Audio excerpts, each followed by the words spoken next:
सर्वमंगलमांगल्यं सर्वकल्याणकारकं प्रधानं सर्वधर्माणां जैनं जयतु शासनं जैनं जयतु शासनं जैनं जयतु शासनं। पंच परमेष्टि भगवान की जय। आचार्य श्री गुरुवर कुंद कुंद महाराज की जय। आचार्य श्री गुरुवर विद्यासागर जी महाराज की जय। परम पूज्य मुनिवर श्री सुधासागर जी महाराज की। सोच लेता हूँ चलो मैं खाली हो जाऊंगा तो फिर भर लूंगा, इन विचारों का तो कभी भरना ही नहीं है, जितना दे देंगे उतना ही है, इनकी स्वयं की कमाई तो है ही नहीं। बस इसलिए दे देता हूं कि चलो कोई बात नहीं, ले जाने दो, शाम को फिर सामायिक में भर लूंगा, फिर स्वाध्याय में भर लूंगा, फिर पूजन पाठ में कर लूंगा, फिर स्तुति कर लूंगा। हमारे पास कमाई के बहुत साधन हैं, लेकिन ये तो फीलिंग करना ही पड़ेगी कि जब जब मैं तुम्हें आशीर्वाद देता हूं तब मेरे पास से कुछ ना कुछ खाली होता हूं। आप अपने घर में आप अपनी कमाई का दान दोगे तो कुछ कम होता है कि नहीं होता? होता है कम, वो तो हो गई, लाख रुपए लगे थे, दान दे दिए, खाली हो गए। महाराज वही तो मैंने कमाए थे 8 दिन में, आज दान दे दिए, खाली हो गए। ऐसे ही मैं भी जब पूरा दिन भर कमाता हूं, अपना नमोस्तु महाराज जी, खाली, घंटे भर की कमाई खाली है। अब पूरी हमारी जितनी दिन भर की कमाई थी, रात भर की जितनी कमाई होती है, दिन भर में सब बांट देता हूं मैं, फक्कड़ का फक्कड़। पूरी रात भर की कमाई है, दिन भर सामायिक की, स्वाध्याय, जितनी कमाई करता हूं, आशीर्वाद बन जाते हैं। और तीर्थंकर एक ऐसे होते हैं, मुनि दीक्षा लेने के बाद पूरी कमाई करते जम की, और कुछ भी नहीं देते, एक खर्च, हाथ भी नहीं उठाते, आशीर्वाद भी नहीं देते, बोलते भी नहीं, आंख भी नहीं उठाते। वो कहते मैं तेरे जैसा नहीं हूं उड़ाऊ खाऊ, इधर कमावे और इधर उड़ा देवे। तीर्थंकर किसी को आशीर्वाद नहीं देते। और ऐसी कमाई है उनकी, इतनी अच्छी कमाई है, इतनी जबरदस्त कमाई है कि यदि वो सारे जगत को भी बांटे तो भी उनका समुद्र खाली होने वाला नहीं है। तीर्थंकर की इतनी कमाई होती, वर्धमान चारित्री होते, सागर के समान उनकी कमाई होती है, लेकिन एक बूंद तो क्या कोई उनसे ले ले वे, एक बूंद भी नहीं, कुछ लेना नहीं, कोई देना नहीं, कुछ नहीं, आंख भी नहीं खोलते। मुनि दीक्षा के बाद तीर्थंकर कभी आशीर्वाद नहीं देते, मुंह से तो बोलते ही नहीं, कानों से सुनते हैं तो अनसुनी कर देते हैं। वो तुम्हारे दुखों पर कभी आंसू नहीं बहाते। कितने लोग दुखी रह जाएं, तीर्थंकर की आंख में आंसू नहीं आता। मुनि दीक्षा के बाद की बात कह रहा हूं, परिणाम ही नहीं। वो कहते कि मैं कैसे करूं, मुझे तो बहुत संपत्ति चाहिए। जिसको बहुत बड़ा व्यापार करने की इच्छा हो, वो संपत्ति को ऐसे ही खर्च नहीं करता, तो थोड़ा थोड़ा जोड़ना शुरू करता। वो कहते खर्च नहीं करना, बड़ा कार्य करना है। तीर्थंकर कहते हैं ऐसे थोड़ी मैं भक्तों में खर्च करूंगा, मुझे तो भगवान बनना है, तीर्थंकर बनना है, केवल ज्ञान प्राप्त करना है।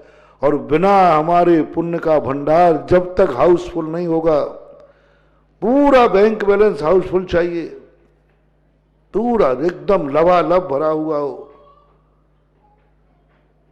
उसको केवल ज्ञान प्राप्त होता है। पुण्य फला अर्हंता, बिल्कुल लबालब, कहीं से किसी भी प्रकार का कोई भी पुण्य से खाली नहीं, सब तरफ का पुण्य जिनको आ गया, महान महान जिनके, और खर्च करना जिनने छोड़ दिया, शुद्ध उपयोग में लीन हो जाते हैं।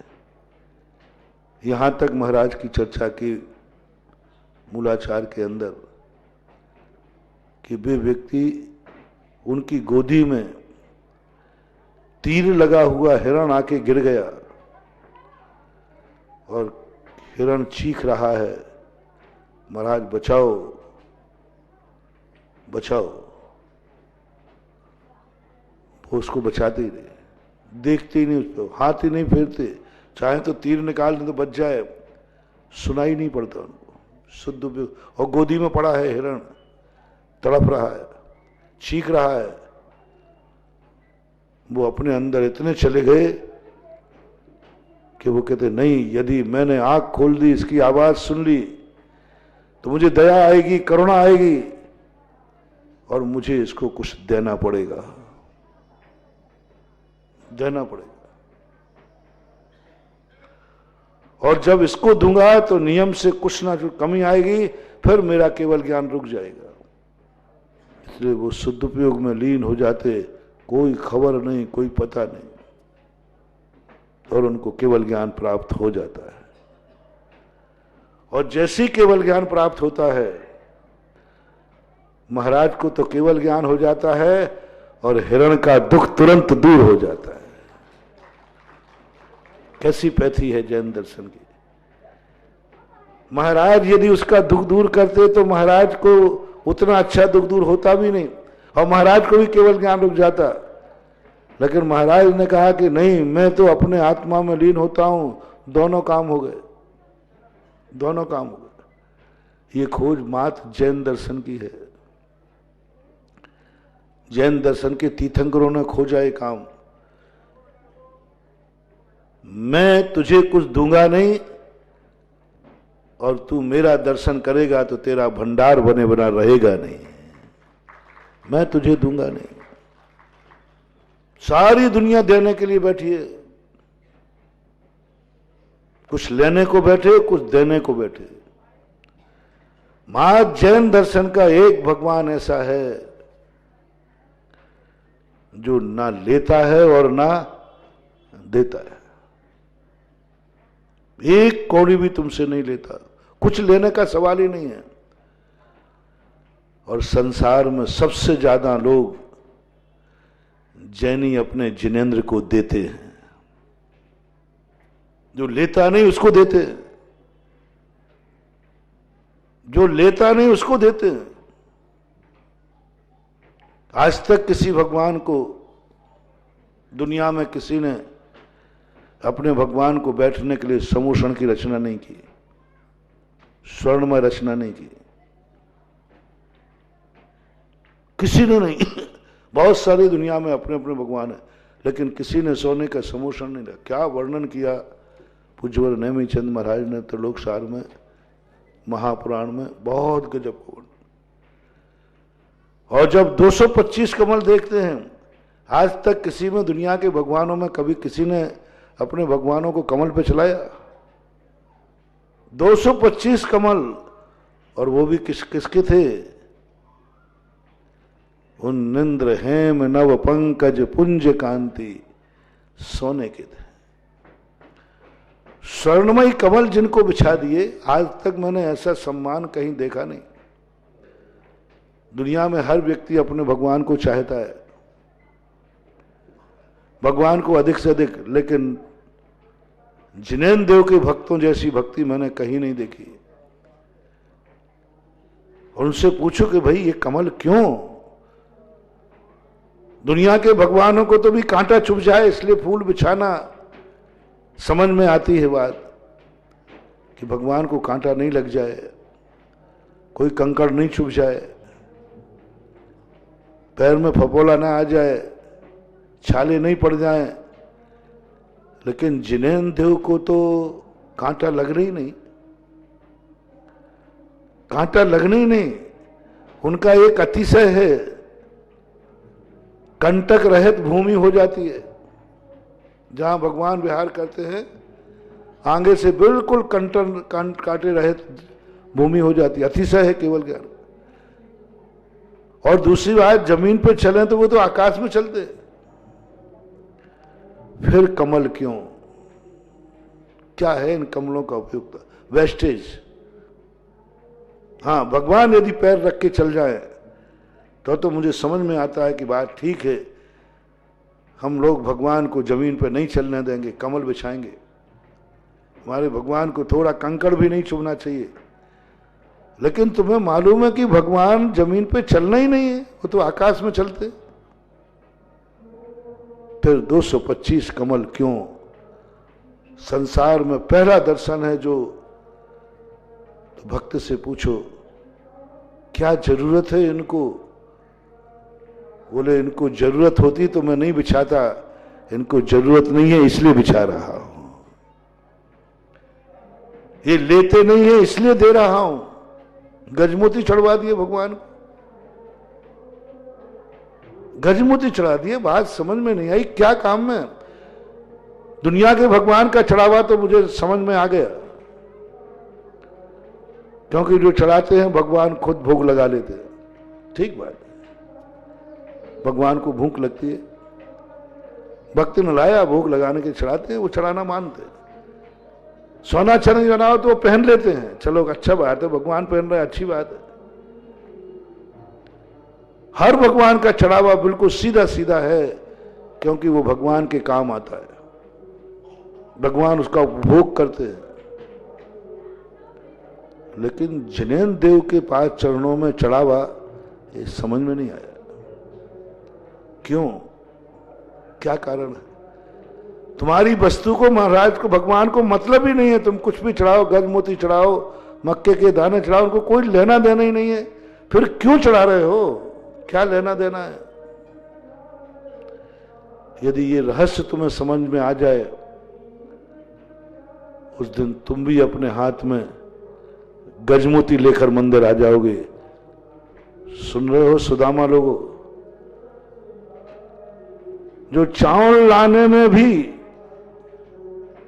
आपको सोचना पड़ता है,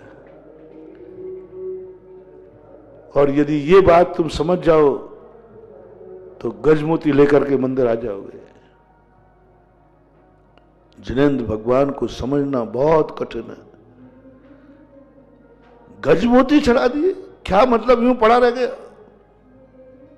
रत्नों के थाल चढ़ा दिए, यूं पड़े रह गए, भगवान चले गए। सम्मेद शिखर की यात्रा चल रही थी, एक जंगल में सामायिक हुई। चारों तरफ से आदिवासी आए, आचार्य महाराज बैठे, सब बैठे थे, पूरा संघ ऐसा लाइन से खुले मैदान में बैठा था। क्या सामग्री चढ़ी वहां, खूब पैसे चढ़ा। कोई भी ने खाली हाथ दर्शन नहीं किए, गरीब आदमी थे, आदिवासी थे, सब ने पैसे चढ़ाया। कोई ने प्रसाद था, कोई फल, खूब सब चढ़ा। और तुम लोगों की आदत क्या है? अब वहां माली तो था नहीं, तो तुम ही लोगों ने उठाने लगे, उठा लिए। आचार्य ने कहा क्यों उठा रहे हो, क्यों उठा रहे हो? उन्होंने तुम्हें दिया है या उन्होंने चढ़ाया है? उन्होंने दिया है कि चढ़ाया है? दो प्रकार की बातें होती है। एक दान जो दिया जाता है वो भोगा जाता है, और जो चढ़ाया जाता है वो निर्माल होता है। चढ़ाया है कि दिया है? आप आहार देते हो, वो ले लेता हो, और यही हार चढ़ाओगे तो, यही हार चढ़ाओगे तो क्षुधारेक विनाशनाय नैवेद्यम निरुपाम थी स्वा। यदि चढ़ा दिया तो मैं तो क्या, तुम ही नहीं छुओगे, और दिया तो पैसा चढ़ाना, पैसा देना, ये चढ़ाई गई चीज है। चढ़ाई गई चीज बीज के समान होती है। जहां चढ़ाई गई है उसको वहीं पड़ी रहने दो, यही इस गांव को समृद्ध बनाएगी और इनकी खुशहाली लाएगी। कई लोग कोई श्रीफल चढ़ाता है, तुरंत हटा देते हैं। कभी नहीं हटाना चाहिए। जिस समय कम से कम वो चढ़ा रहा है उस समय तुरंत तो मत हटाओ। उसने चढ़ाया नहीं और तुमने हटाया नहीं, अरे भाई थोड़ा सा उसमें बोया है, उसमें अंकुर तो आ जाने दो। पौध का भी ट्रांसफर कब करते हो? जब थोड़ा सा, और उसके सामने नहीं हटाना चाहिए। जिसने चढ़ाया है उसका सगुन है। मान लो कहीं नारियल चढ़ाया है, तुरंत मत उठाओ, कुछ उठाने वाले खड़े ही रहते हैं। उसको चढ़ने दो उसके सामने, कम से कम उसको नमोस्तु तो करने दो, कम से कम उसको अपनी स्थिति तो पूरी करने दो जब वो चढ़ा रहा है। तो जब वो स्थिति पूरी कर चुके, नमोस्तु कर चुके, उसके बाद उसकी चढ़ी हुई वस्तु को हटाना चाहिए। ऐसे ही शास्त्र को करते हैं आप लोग। इधर शास्त्र उसने रखा नहीं, इधर उठाने वाला उठा लेता है। तो अरे भाई उसको चढ़ाने के बाद नमोस्तु तो कर लेने दो, उसको फल तो ले लेने दो, उसकी फसल तो लग जाए, उसके बाद उठाओ। वो तो यूं रखा, यूं, और ट्रांसफर से फिर यूं। शगुन होता है। कम से कम उसका दिया हुआ एक अंतर मुहूर्त तक तो रखा रहने दो। एक अंतर मुहूर्त, बहुत छोटा भी अंतर मुहूर्त ले, बहुत छोटा भी ले, तो इतना ले लो कि चढ़ाने के बाद वो नमोस्तु कर लेवे और इस स्थान से जाके वहां बैठ जाए, इस स्थान से हट जाए, तो कम से कम उसका सगुन हो गया, पूरा हो गया। फिर आप हटा लीजिए, आपकी व्यवस्था है। नारियल चढ़ाया है तो कम से कम उसको नमोस्तु करने के बाद जब तक वो नहीं लौटे उसके सामने नहीं उठाना चाहिए। चढ़ाते उठाते ही सगुन खत्म हो जाता है उसका, जिस सगुन से जो मांगलिक पना था, क्योंकि तुमने उसकी उपेक्षा कर दी, अनादर कर दिया। ये टोक कहलाती है। तंत्र विद्या में इसको अमंगलक मानते हैं।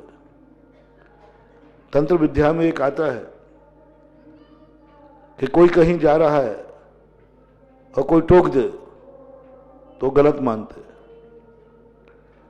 कोई टोक लगा दे, इसलिए जब कोई ऐसी बातें आती हैं तो बहुत जल्दी निकलते हैं उस कार्य करने के लिए। टोक नहीं होना चाहिए, टोक एक प्रकार गलत है। ये टोक लगा दी, तुम्हारा श्रीफल चढ़ाया, उसने हटा दिया तुरंत ही, उसका रखा रहना दो। शास्त्र रखा है, कम से कम उसको नमोस्तु करने दो। ज्यादा शास्त्र रख दिए, थोड़े व्यवस्थित कर दो। वो जब लौट कर चला जाए उसके बाद आप उठा सकते हो। और दूसरी बात, उसके सामने सबसे अच्छा है, चढ़ाने वाला जब बाहर चला जाए उसको मालूम नहीं चलना चाहिए कि मेरा चढ़ाया हुआ द्रव्य किसी ने उठा लिया है। उसके ज्ञान में नहीं आना चाहिए। उसको बाहर जाते भी झूलना चाहिए, मैंने श्रीफल चढ़ा के आया हूं, वेदी पे चढ़ा हुआ है, रखा है। भगवान भी दिख रहे हैं, श्रीफल भी दिख रहा है, अर्घ भी दिख रहा है, सब उसको दिख रहा है। और वो घर जाकर के जब भी ध्यान करेगा वही मुद्रा आएगी। भगवान सामने है, उसका अर्घ भी सामने चढ़ा हुआ है, वो मुद्रा आएगी, क्योंकि तुम चढ़ा के गए हो। देखना, बहुत बड़ी चीज बता रहा हूं। कम से कम महाराजों की तो छोड़ो, क्योंकि वे तो चलते फिरते रहते। भगवान के सामने की मुद्रा कौन सी याद करना। जब आपने कोई श्रीफल चढ़ाया हो, जब आप अर्घ चढ़ा के गए हो, जब तक आप दोबारा नहीं आए, आपको उस मुद्रा को बसा लो कि सामने भगवान बैठे हैं, मेरा श्रीफल चढ़ा है, उसको बसा लो। और दोनों चीज तुम्हारे लिए एक साथ दिख जाए, जाओ, तुम्हारा मंगल ही मंगल है, क्योंकि तुम्हारे दोनों चीजें, भगवान भी दिखा और तुम्हारा श्रीफल दिखा। तुम उसको बसाओ, किस मुद्रा में आपने चढ़ाया है, किस थाली में चढ़ाया है, किस टेबल पे चढ़ाया है। ये तंत्र विद्या का मांगलिक कहलाता है, जो भौतिक कार्यों में बड़ा काम आता है। उस मुद्रा को आप बसाओ, उस मुद्रा को आप बसाओ जिस मुद्रा में आपने अभिषेक किया है। शगुन, मांगलिक, किस मुद्रा में आपने अभिषेक किया था, वहां का वातावरण कैसा था। भगवान को याद करो, उस मुद्रा को, कि आप कलश लिए हैं, बड़ा लिए, छोटा लिए, उस कलश को, ये सब चीजें को, एक एक चीज में सगुन महानुभाव। अभी मैं क्यों करता हूं छोटी छोटी बातें। अभी मैंने कल परसों से कहा, जो बोली लेगा अभिषेक का कलश वही ले जाएगा। एक घर में भला कलश आना मांगलिक है, और कलश भर करके स्वयं ले जा रहा है भगवान के पास, वो परम मांगलिक है। स्वयं ले जाओ कलश भर के, दूसरा कोई नौकर नहीं। सौधर्मेंद्र दो उल्लेख मिलते हैं। एक उल्लेख मिलता है सभी देव मिलकर के क्रम से क्षीर सागर से जल लाते हैं, और एक मिलता है सौधर्मेंद्र खुद इतनी विक्रियां बना लेता है कि स्वयं वो कलश लेकर के जाता है भगवान के कलश करने के लिए। उस मुद्रा को आप ध्यान में बसाओ कि मैं कलश लेकर, कभी इसका प्रैक्टिकल करना। भगवान का ध्यान नहीं कह रहा हूं, अकेले भगवान का नहीं, उस सहित भगवान का कलश लेकर आप सीढ़ियां चल रहे, उन सीढ़ियों को आंखों में बसा लो, उस कलश को आंखों में बसा लो। वो कलश कैसा है? चांदी का है, तांबे का है, पीतल का है, बड़ा है, छोटा है, कैसा है उसको दिमाग में बसाओ। तुम सिर पे ले जा रहे हो या हाथ में पकड़ के ले जाओ, वो बसाओ, और पूरा जीना याद आना चाहिए। और आप जब भगवान को पहुंचे तो पहले भगवान की मुद्रा देखो, और देख करके कलश डालो, और कलश को अपनी आंखों से देखो, और उस मुद्रा को आप जब भी आपका कोई अपशगुन हो, जब भी आपका कोई अपशगुन की अमंगल की संभावना हो, आप आदिनाथ को, पारसनाथ को, जो भी तुम्हारे भगवान हो, आप उस क्रिया सहित आप भगवान को याद करिए। बिल्कुल ऐसा चमत्कार मिलेगा कि आप देख के दंग रह जाओगे उस मुद्रा को। अकेले भगवान को याद करना अलग चीज हो गई। अकेले भगवान को याद करना, भगवान को स्मरण करना अलग मंगल है। तुम्हारे साथ भगवान का सेटिंग बैठा लो, तुम्हारे साथ सेल्फी। आपकी भाषा में क्या है? अरे भाई, कई लोग उल्टी मूर्ति, अरे भाई मेरी मूर्ति उतार, फोटो उतार रहे हो, लेकिन महाराज आपके साथ मेरी। आजकल एक नया फैशन चला है। पहले क्या फोटो उतारते थे? सामने वाले की फोटो उतारना।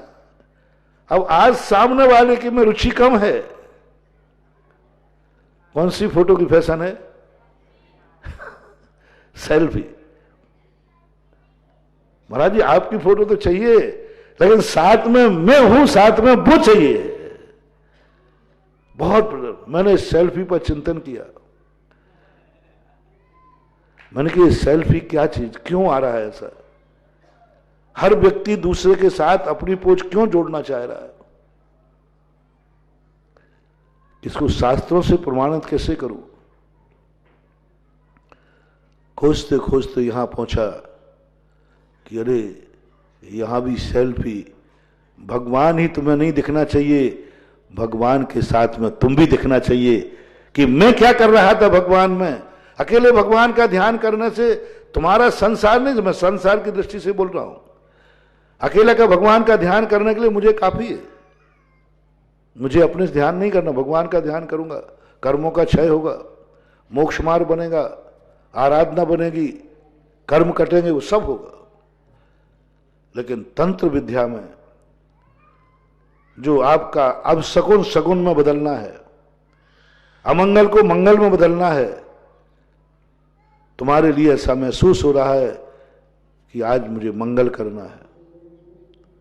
बस आप दोनों मुद्राएं एक साथ, भगवान और भगवान के मंदिर में आप क्या कर रहे थे?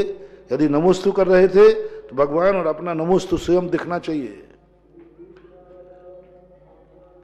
जो व्यक्ति स्वप्न में अपनी खुद की मौत देख लेता है, समझ लेना चाहिए वो जल्दी मरने वाला नहीं है, वो अमर है। कई बार बहुत कुरले लोगों को आता है, वे घबरा जाते, महाराज जी रात्रि में मैं खुद मर गया। अरे तुझे चिंता कैसे है?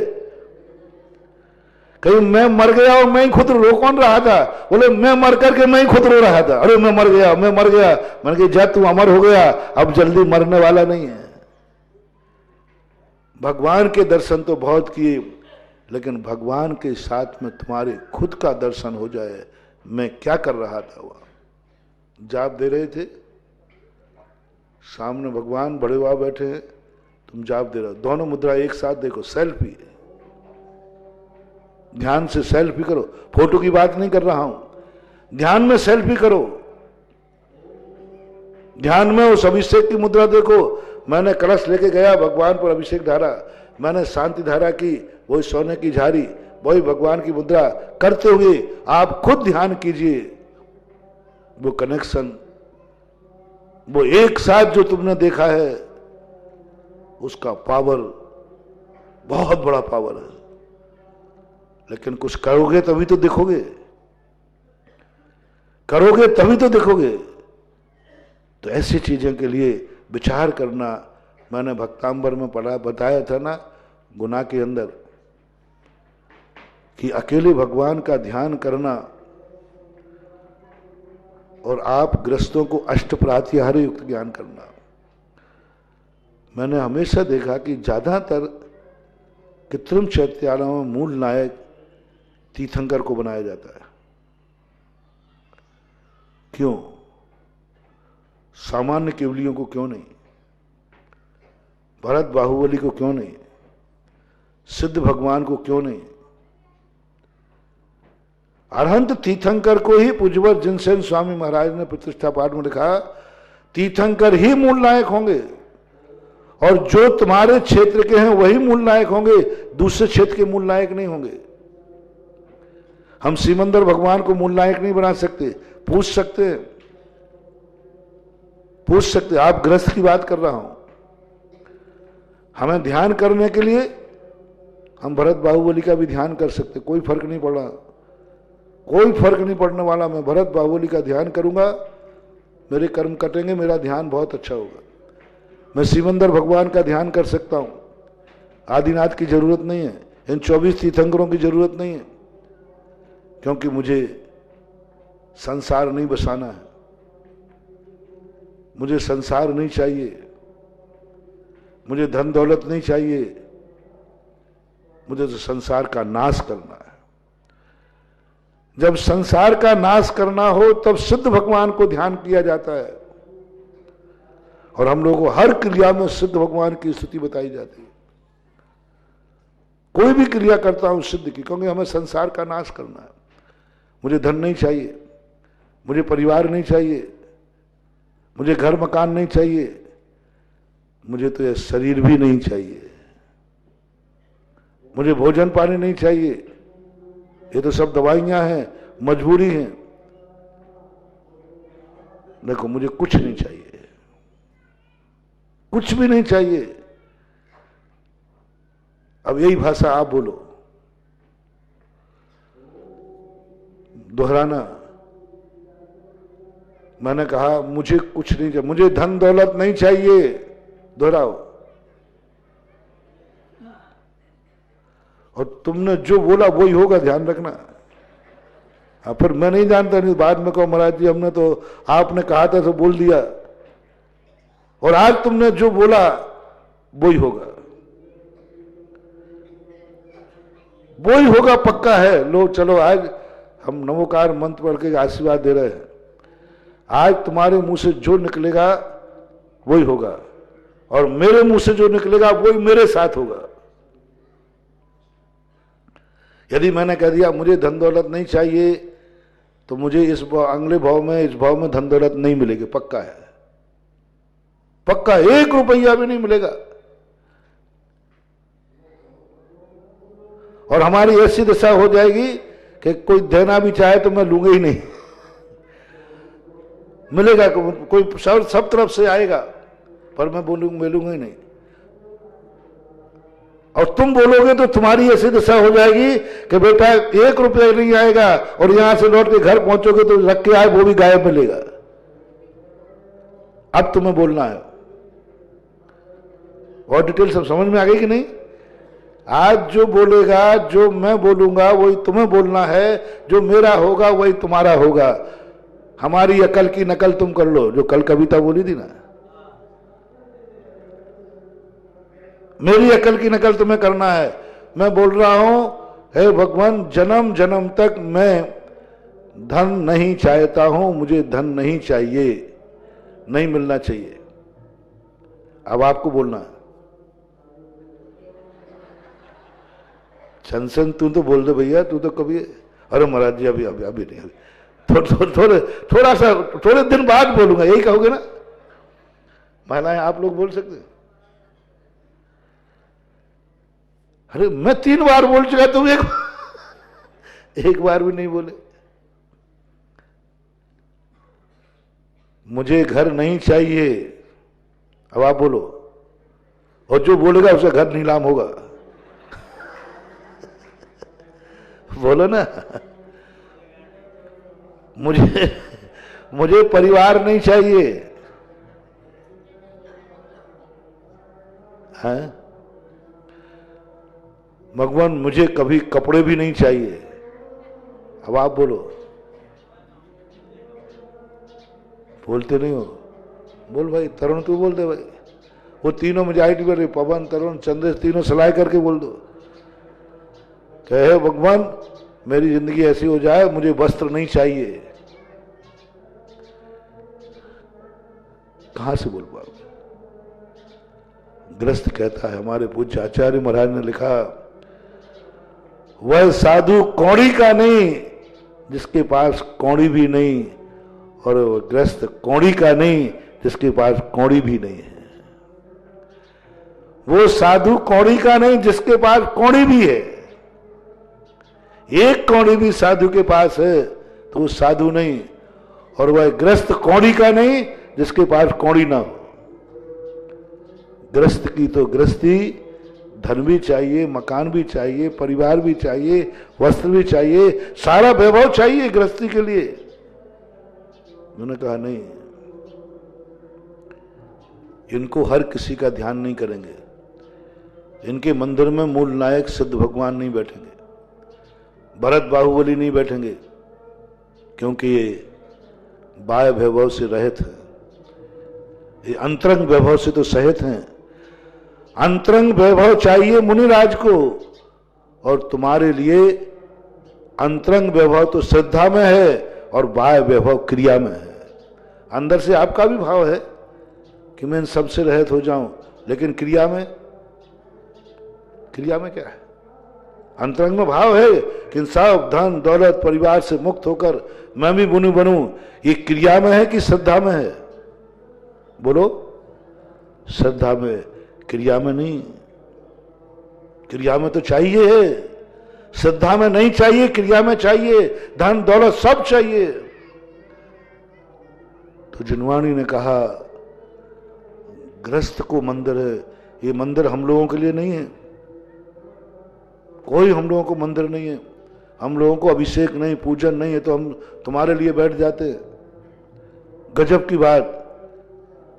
हे श्रवण, तुझे क्या चाहिए? बोले, मुझे बाह्य वैभव नहीं चाहिए, अंतरंग वैभव चाहिए। तो उन्होंने कहा, ऐसे भगवान का ध्यान कर जो बाह्य वैभव से रहित हों और अंतरंग वैभव से सहित हों। हम लोगों को सिद्ध भगवान का ध्यान करने को कहा, रूपातीत ध्यान करने को कहा। हम लोगों को कहीं भी शास्त्रों में नहीं कहा कि हम समोषण में युक्त, अष्ट प्रातिहारों से युक्त भगवान का ध्यान करें। पूज्यवर शुभचंद महाराज ने जब ध्यान कराया पूरे ज्ञानारणों में, मुझे तीर्थंकर का ध्यान नहीं कराया। समोषण में भगवान बैठे हैं, विहार कर रहे हैं, 225 कमल बेचे हैं, समोषण ध्यान नहीं कराया। हम लोगों को जब ध्यान की बात आई तो पूज्यवर शुभचंद महाराज कहते हैं, तुम उनका ध्यान करो जिनके पास बाह्य वैभव नहीं है, शरीर भी नहीं है, शरीर भी नहीं है। तुम क्या चाहते हो? मैं शरीर भी नहीं चाहता हूं। तो उनका ध्यान करो जो देहातीत है, अदेहज है। सिद्ध भगवान का, सिद्ध स्वरूप का ध्यान करो। हर क्रिया में, आहार करने जाऊं तो, स्वाध्याय करूं तो, गुरु वंदना करूं तो, कुछ भी क्रिया करो, दिन भर में कम से कम 10-5 बार सिद्ध भगवान को याद दिलाया। हर क्रिया में, क्योंकि हमारे लिए बाह्य वैभव नहीं चाहिए। लेकिन गृहस्थों की जब बात आई, मैंने सोचा कि हम लोगों को हमेशा सिद्ध का क्यों ध्यान कराते हैं, रूपातीत ध्यान को क्यों हमें ध्यान कराते हैं, और आप लोगों की जब मैंने जिनवानी पढ़ी, पूरा पढ़ी, श्राप का चार पढ़े, सब में तीर्थंकर का ध्यान, तीर्थंकर का स्मरण। और कौन से तीर्थंकर? जो बाह्य वैभव से पूर्ण हो, बाहुबली नहीं, क्योंकि वे बाह्य वैभव से पूर्ण नहीं थे, बाह्य वैभव से पूर्ण नहीं थे। अंतरंग वैभव पूरा था, अनंत चतुष्टय, लेकिन उनके जीवन में कोई अतिशय नहीं था, अतिशय नहीं था। बिना अतिशयकारी भगवान हमारे मुनियों के काम है। हम बाहुबली का बहुत ध्यान करते हैं और कहा है तुम तो अरहंत का ध्यान करो, और अरहंत में सब बाहुबली भी आते, भरत भी आते, उनके पास कोई वैभव नहीं है, कोई अतिशय नहीं है। तुम्हें शुद्ध चैतन्य चमत्कार स्वरूप अतिशय चाहिए। तुम उनके अनंत चतुष्टय, अनंत ज्ञान, अनंत दर्शन, अनंत सुख और वीर का ध्यान करो। ऐसे का ध्यान करना। गृहस्थ के लिए कहा नहीं, तुम्हारे मंदिर के मूल नायक बाहुबली नहीं होंगे, उनके जन्म से कोई अतिशय नहीं, केवल ज्ञान प्राप्त करने के बाद भी समोषण नहीं, बाह्य लक्ष्मी से रहते हैं। और गृहस्थ को चाहिए बाह्य लक्ष्मी। गृहस्थ अंतरंग लक्ष्मी का विरोधी नहीं है, लेकिन बाह्य लक्ष्मी की उपेक्षा भी नहीं कर सकता, उपेक्षा भी नहीं कर सकता। लेकिन वो चाहता है कि नहीं मुझे चाहिए। गुरु भी कहे कि देख, बोल, तुझे बोलना है कि मुझे धन दौलत नहीं चाहिए। गुरु बोल रहे हैं, बुलवा रहे हैं, तो समझ में नहीं आता है। गुरु की आज्ञा नहीं मान रहे तुम लोग। मैं आदेश दे रहा हूं, भाई बोल ऐसा कि मुझे धन नहीं चाहिए। अरे बोलो, तुम गुरु की आज्ञा टालने को तैयार हो या ये वाक्य बोलने को तैयार हो? और ये शर्त है, तुमने बोला नहीं और सब गायब हुआ नहीं। शर्त एक है। महाराज आप ऊपर ऊपर से कह दो कुछ गायब नहीं होगा तो बोल दे, अंटी बांध के नहीं बुलवा रहा हूं। सोचो कभी ऐसा सत्य होगा? गारंटेड यदि किसी ने बोल दिया तो मैं आप गृहस्थों से पूछना चाहता हूं, आप गुरु की आज्ञा का उल्लंघन कर दोगे या ये शब्द बोल दोगे?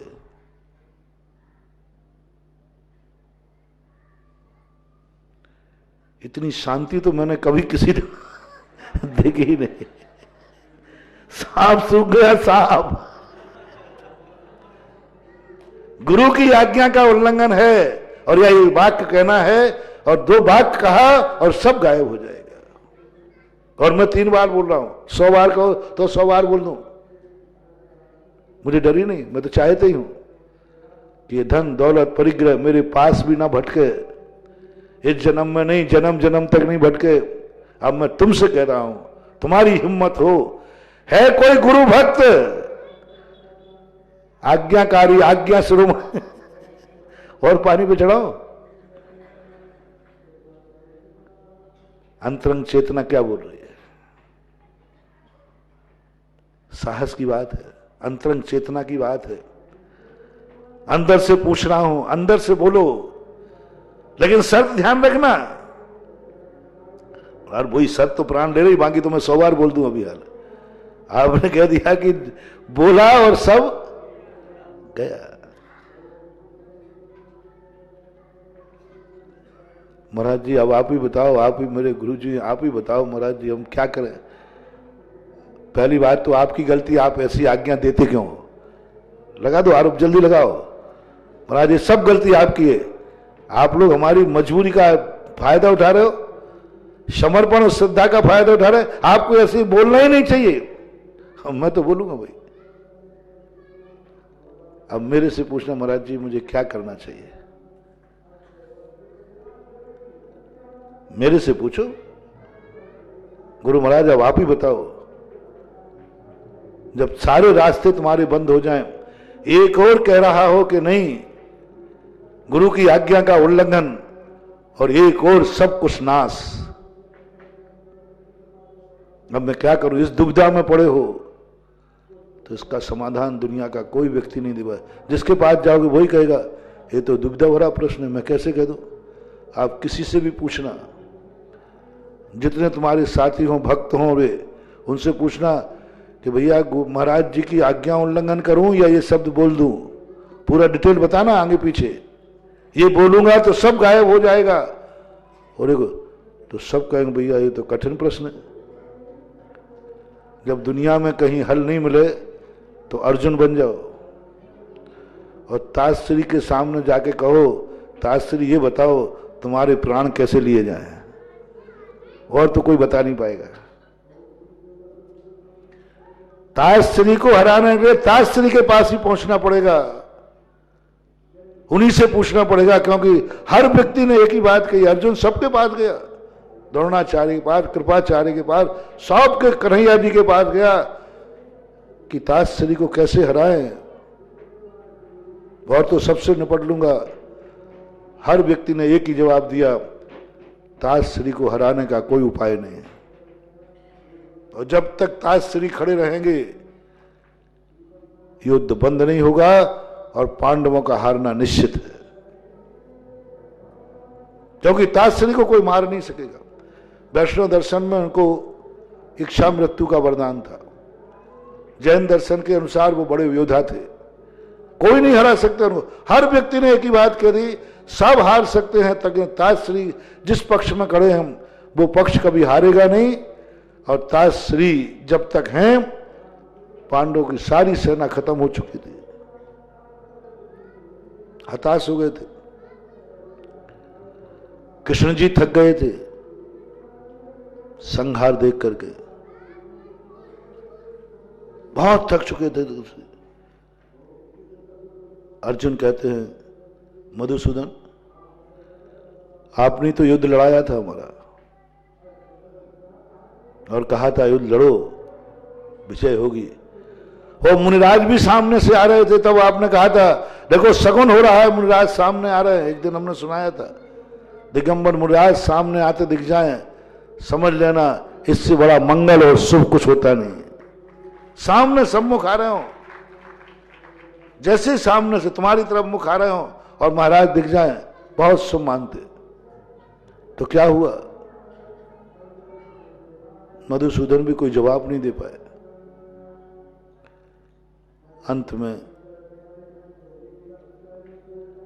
अंत में जब एक बात सोची, जब कि संसार में सबसे ज्यादा न्यायप्रिय और सत्यवादी कौन है, बोले ताजश्री।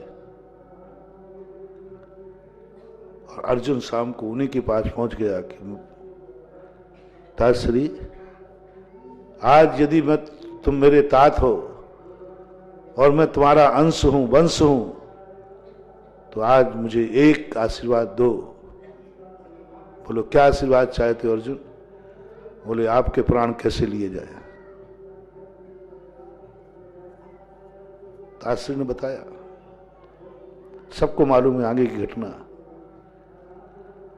ताजश्री ने बताया, ऐसे ही आज तुम बड़ी दुविधा में पड़े हो कि नहीं दुविधा, पहले बताओ। एक गुरु टेक टू ऑर्डर कह रहा है और एक और तुम्हारी जिंदगी का सब कुछ लगा है, इसका समाधान तुम्हें कौन देगा? आपसे मैं पूछ लो पहले, समाधान हो तो फिर खड़े हो जाओ, क्या बात हो गई? कुछ समाधान आया? बोलते नहीं हो। चंद्रसेन आ गया समाधान? वो तो मुझे मालूम है कि मेरे छोकरे भी सब अर्जुन ही हैं, आएंगे।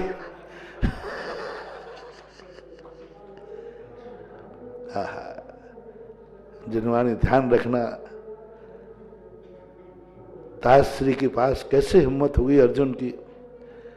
अर्जुन ये नहीं सोच पाया ताजश्री मेरे दुश्मन के पक्ष में है, मैं उन्हीं से वरदान मांगू।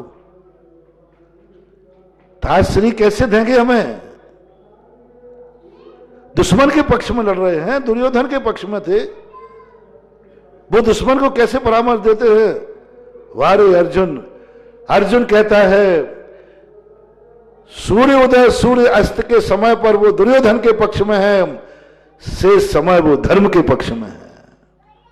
कितना विश्वास था अर्जुन को, कितना विश्वास था। कोई नहीं सोच सकता कि ताजश्री कभी ये कहेंगे अपनी पार्टी को हराएंगे क्या। हाँ, यही तो विशेषता थी योद्धाओं की। चिंता मत करना।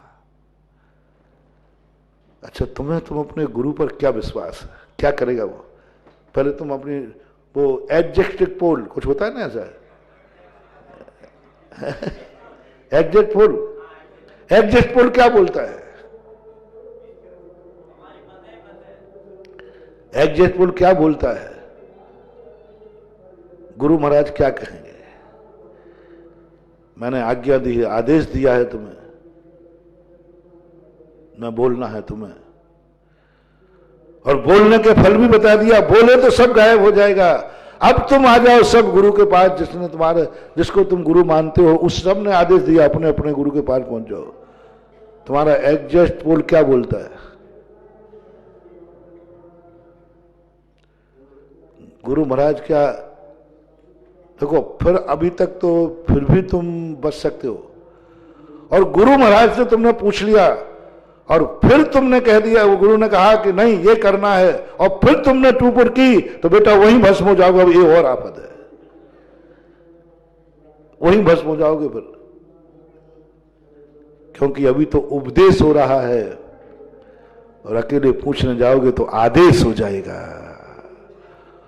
उपदेश तो फिर भी टाला जा सकता है, लेकिन आदेश नहीं टाला जा सकता। उपदेश तो सामान्य है। उपदेश की उल्लंघन हो जाए तो कोई बड़ी बात नहीं, उपदेश को कोई माने को कोई बड़ी बात नहीं। उपदेश में कोई महाराज बात कह देवे तो उसको मानना जरूरी नहीं, लेकिन जब व्यक्तिगत आदेश दे देवे फिर तो वो क्या हो गया भैया, पत्थर की लकीर हो गई, क्योंकि वो व्यक्तिगत आदेश होगा फिर। इसलिए पूछने आओगे कि नहीं आओगे, अब देख लो। अभी तक तो बचत है थोड़ी बहुत। हमारा ने प्रवचन ही तो दिया था, कोई अपन को थोड़ी दिया था, सबको दिया था। मेरी अकेले से थोड़ी कहा था, वो तो पूरी सभा से कहा था। आप टाल सकते हो। जब एक पानी की टंकी रख दी गई हो कि सबको एक एक लीटर दूध डालना है, तो तुम पानी डाल सकते हो। मेरे से थोड़ी कहा था। जब तुमसे अकेले ही दूध मंगाया हो तो आप क्या करोगे बेटा, ये बताओ कि तुझे दूध लेके आना। यदि तुम पूछने आ गए तो फिर टेक टू ऑर्डर, आदेश हो जाएगा, और फिर आदेश को टाला बेटा तो भस्म हो जाओगे। अब क्या करोगे? अब क्या करोगे? जल्दी नहीं बोल रहे। पूछने की हिम्मत है कि नहीं है? थोड़ा, लेकिन अंदर दुख दुख हो रहा है। पूछ भी पता नहीं बाबा जी कहते कहीं कहीं सही में। करो अपने गुरु पर विश्वास। तुम्हारा गुरु मुनि बनाए बिना नंगा नहीं करेगा। मुनि बनाए बिना तुम्हारी गृहस्थी नहीं उजाड़ेगा। मुनि बनाए बिना तुम्हें धन से रहित नहीं करेगा, तुम्हें मकान से रहित नहीं करेगा। क्या समझते हो अपने गुरु को? क्या तेरा गुरु ताजश्री से भी गया बीता है? ताजश्री में से गया बीता है कि अपने अर्जुन को युद्ध में नहीं, बाद में भी नहीं। ताजश्री मर सकता है, लेकिन अर्जुन का और पांडवों का नाश नहीं कर सकता। तुम्हारा गुरु स्वयं बोलेगा मेरी आज्ञा का उल्लंघन कर दो, ये वाक्य मत बोलना। तो गुरुदेव आपने तो आज्ञा दी है। आज्ञा देने वाला गुरु अलग होता है और आशीर्वाद देने वाला गुरु अलग होता है। युद्ध में लड़ने वाला ताजश्री अलग है और शाम को आशीर्वाद देने वाला ताजश्री अलग है। बोलो, दोनों ताजश्री एक थे कि अलग थे? जब युद्ध में लड़ते थे तो अर्जुन को भी कई बार छक्की गिराई ताजश्री ने। युद्ध में जब ताजश्री जाते थे, अर्जुन दुश्मन था, धर्मराज दुश्मन थे, पांडव दुश्मन थे, क्योंकि वो युद्ध में थे। और शाम को अब योद्धा नहीं है, ताश्री किसे बोलते हैं?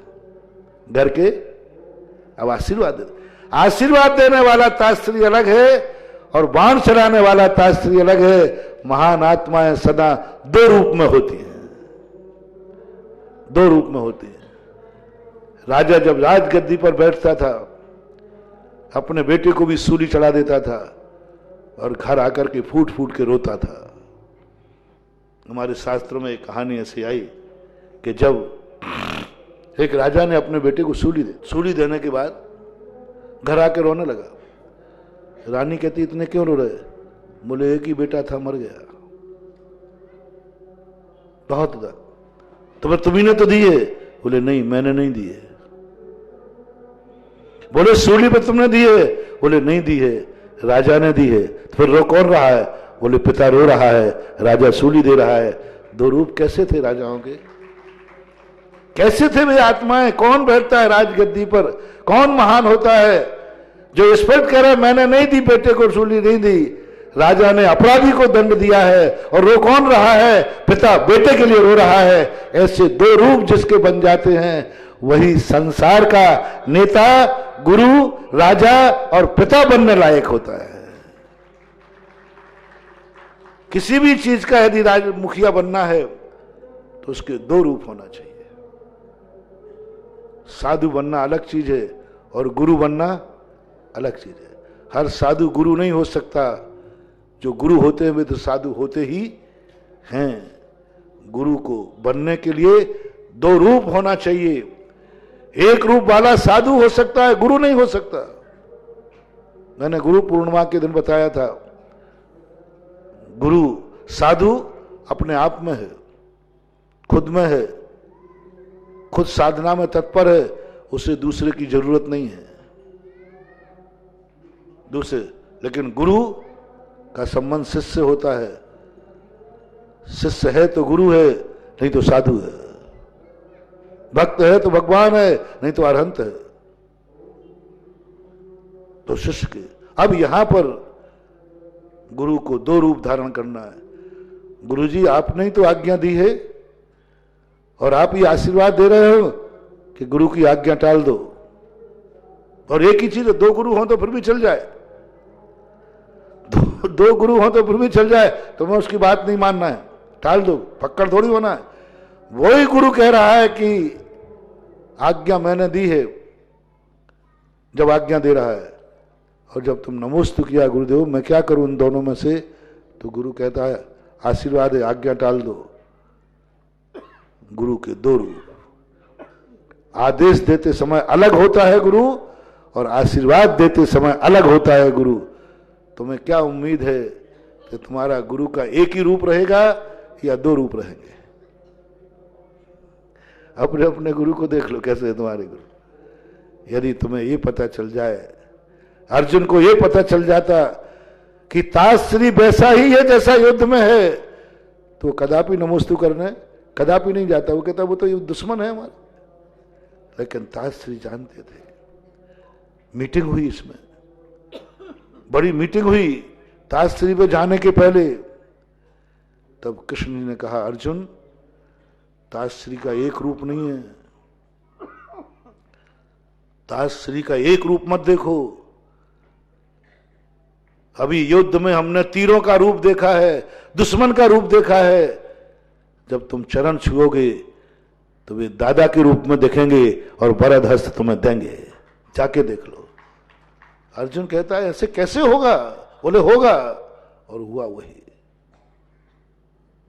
होगा वही। बस ये स्थिति। जन्मानी मां ने ही आदेश दिलवाया कि एक बार इनको आदेश देके देखो। आजा बेटा, आशीर्वाद दो, डरो मत। महाराज जी आपने आदेश दे दिया फिर से, यही तो बस तो बट परंतु लेकिन में तो सब कबाड़ा है। काय को बनाया तुमने गुरु? ऐसा गुरु किस काम का जिस गुरु पर तुम्हें संदेह है कि ये गुरु अपनी वाणी, अपनी आवाज रखने के लिए, मैंने कह दिया पत्थर की रकील है, ये अकेले में भी आदेश देगा और मुझे भस्म कर देगा। मत डरो। आदेश देते समय कठोर होता है गुरु, आशीर्वाद देते समय नरम होता है गुरु। इतना नरम हो जाता है कि स्वयं की आज्ञा का उल्लंघन का तुम्हें आशीर्वाद दे देगा, खुद की आज्ञा के उल्लंघन का देगा। नहीं, ये बात जिस दिन तुम्हें बोलना है उसी दिन एक नरियल लेके आ जाना। ये बात उस दिन बोलूंगा महाराज जिस दिन मैं मुनि दीक्षा लेने के लिए आऊंगा, बोलूंगा। जब तक मुनि दीक्षा नहीं हुई तब तक तो ये बात गृहस्थ नहीं बोल सकता। ये मैंने शास्त्रों में पढ़ा। गृहस्थ से कहा कि इनको, इनके मंदिरों में मूल नायक भरत बाहुबली को मत बनाना, दूसरे देश के राजा को बना लो, नहीं, उससे कुछ मिलने वाला नहीं है आपके लिए। मुझे तो मिलेगा, मैं तो सिमंदर भगवान का भी ध्यान करूं, मेरे लिए तो कोई अंतर नहीं पड़ता। चाहे सिमंदर हो, चाहे महावीर स्वामी हो, चाहे कोई भी हो, चाहे धातकी खंड के हो, कहीं के भी हो। हमें तो कौन सा भगवान चाहिए? बीतरागी भगवान, जो बिल्कुल सबसे रहित है। जितना ज्यादा हम बाह्य व्यवहार से रहित तीर्थंकर का ध्यान करेंगे उतना ही मेरी साधना सफल होगी, उतना ही हम ऊंचाइयों पर पहुंचेंगे। रूपातीत ध्यान कहिए हमें, और हम लोग रूपातीत ध्यान की तरफ जाते हैं। लेकिन आप लोगों के लिए कहा नहीं, इनको सिमंदर भगवान मूल नायक में मत बैठालना, क्योंकि वो दूसरे देश के राजा हैं। तुम्हारा हित स्वदेशी राजा से होगा या विदेशी राजा से? बोलो, जल्दी बोलो। तुम्हारी समस्या स्वदेशी राजा ठहराएगा, निपटाएगा कि विदेशी राजा?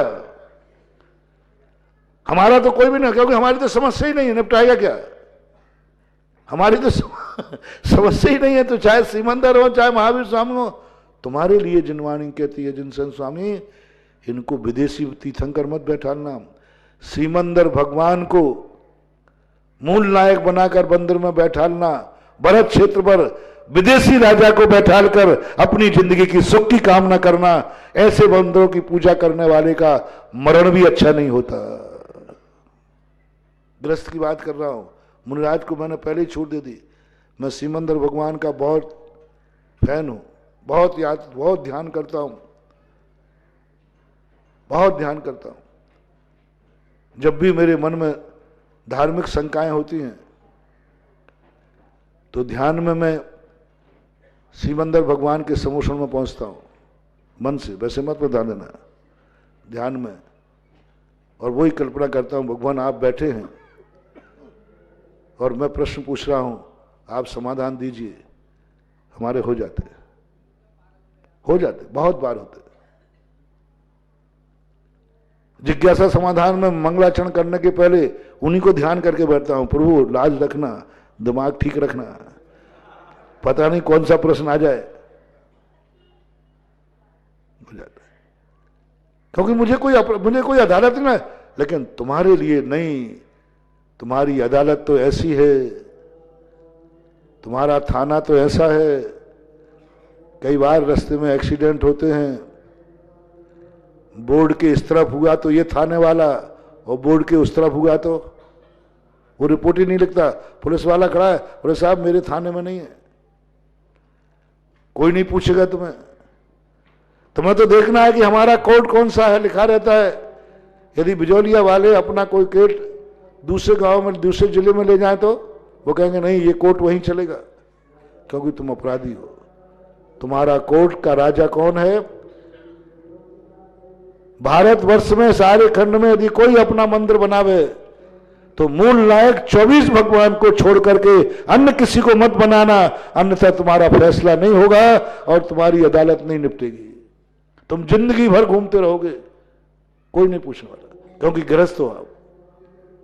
सिमंदर भगवान मूल नायक नहीं हो सकते, क्योंकि आप गृहस्थों के लिए कह रहा हूं, हम अपने मुनियों के लिए पहले मना कर दिया।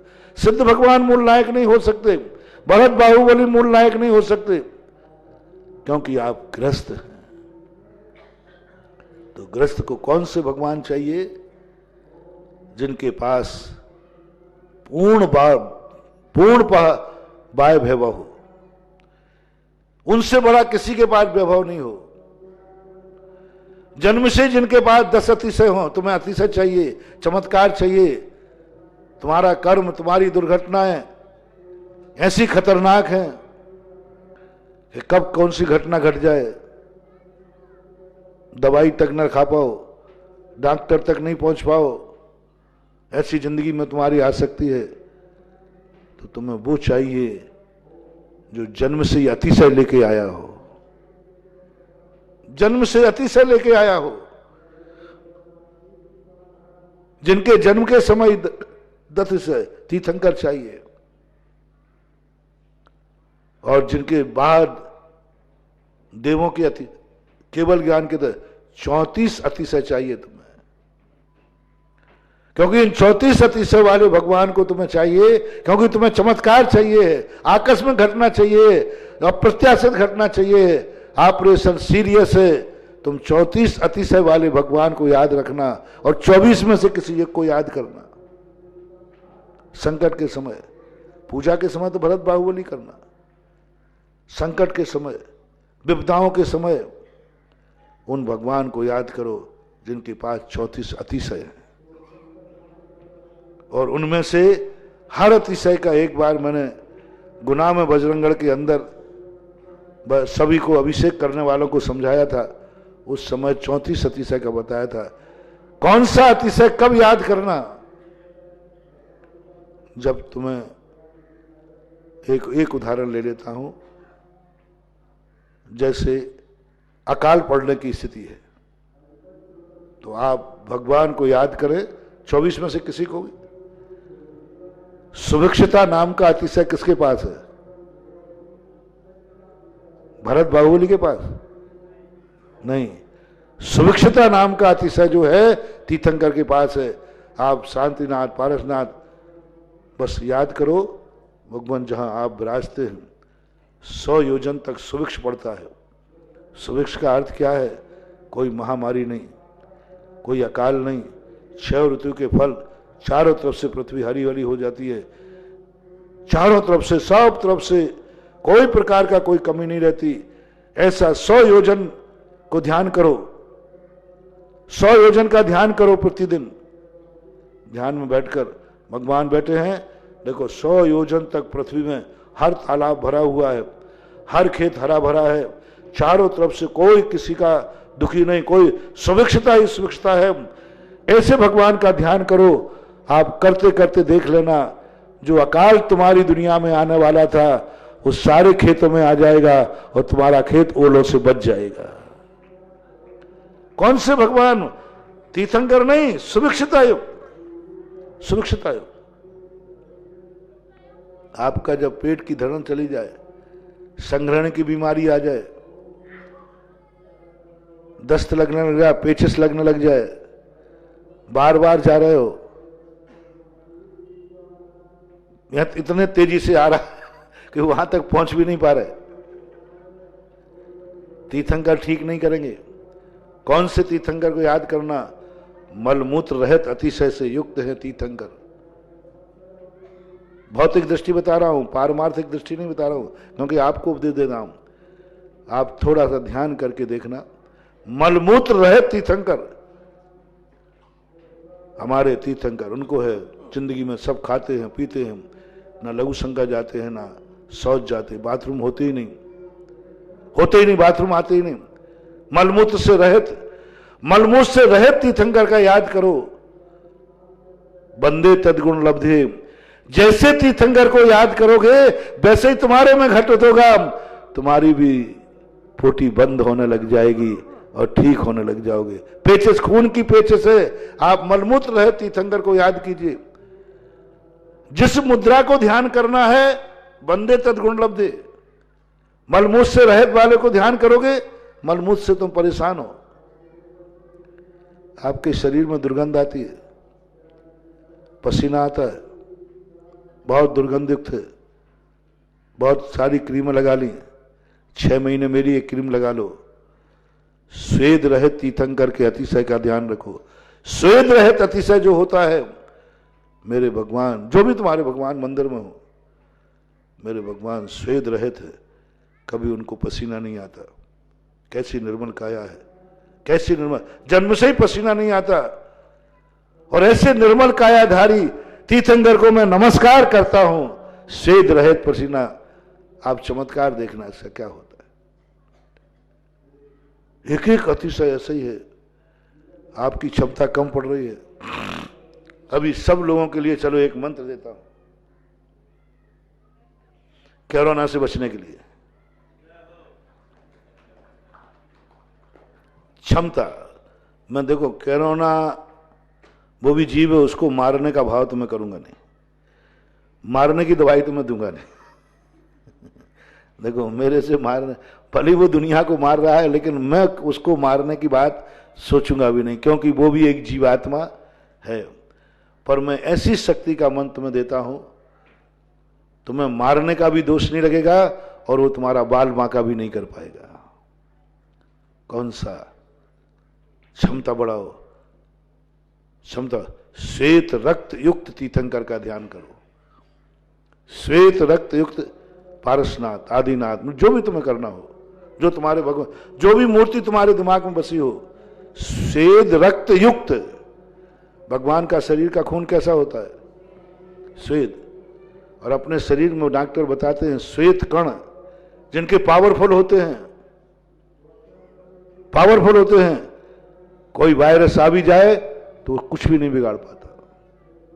श्वेत रक्त का अर्थ है पूरा शरीर ताकतवान था, उसमें कोई वायरस, तीर्थंकर के शरीर में कोई वायरस नहीं जा सकता। तीर्थंकर जन्म से ही कभी बीमार नहीं हो सकते, तीर्थंकर को कोई बीमारी नहीं होती, क्योंकि उनके सारे शरीर के रक्त के परमाणु श्वेत होते हैं, क्षमता होती है उनको। परमाणु तो उनमें, वो भी संसार में रहते हैं, उनमें भी वायरस जाता है लेकिन वायरस कुछ बिगाड़ नहीं पाता, कि उसके लड़ने की क्षमता होती है। अहिंसक दवाई, श्वेत रक्त युक्त। ध्यान करो भगवान को, मान लो पारसनाथ अपन यहां बैठे, पारसनाथ भगवान का ध्यान करो, चमड़ी के अंदर उतर जाओ, उनकी नसों में श्वेत रक्त बह रहा है, एकदम श्वेत निर्मल, एकदम लालिमा नाम की चीज नहीं, श्वेत रक्त बह रहा है। और उस श्वेत रक्त युक्त को पारसनाथ उससे युक्त हैं, इनका ध्यान करो, देखो क्या चमत्कार होता है। आप ग्रस्त, तो ये आज जो 46 गुण मंडित जो आपको दिखाया जाता है, ऐसे ही नहीं दिखाया जाता। एक एक मंडित में, एक एक गुण में, एक एक अतिशय में बहुत बहुत बड़ी शक्ति है। समय आपका हो गया, अपन और जब जैसा, क्योंकि अपना तो काम ऐसे ही है आजकल। पहले अस्थायी श्रोता थे, अब सारा भारत स्थायी श्रोता बन गया है। तो अब हमें ये नहीं कहना पड़ता कि भाई आप प्रवचन होंगे या नहीं होंगे, क्योंकि अब तो कहीं से बोलो श्रोता स्थायी है, कहीं से भी आवाज लगाओ श्रोता स्थायी होते हैं। अब देखो क्या होने वाला है, कोई जरूर नहीं, कुछ भी नहीं कहा मैंने, अभी कुछ कहा नहीं मैंने। आज इतनी करके प्रणाम करता हूं। महावीर भगवान की।